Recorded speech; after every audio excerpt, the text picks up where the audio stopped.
याच्यामध्ये कुणाचा पराभव होणार नाही, कुणाचा विजय होणार नाही.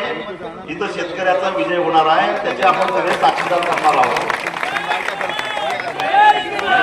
आणि त्यामुळं मला असं वाटतं की खर तर इतिहासामध्ये पहिल्यांदाच अशा प्रकारे एक क्रांती घडावी, असं कोकणात क्रांती घडायला लागलेली आहे.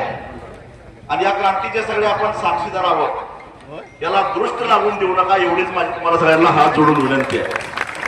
कारण आपलं अंतिम उद्दिष्ट काय आहे?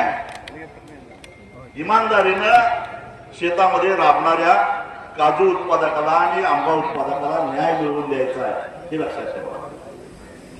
आणि त्यामुळं ही जी एकजूट आहे, ही एकजूट अशीच ठेवा. या हाताने बघितला तर फार मोठा आहे, 5 दिशेला विखुरलेली आहे. ती ज्यावेळी एकत्रित येतात त्यावेळी त्याची वज्रमूठ तयार होते.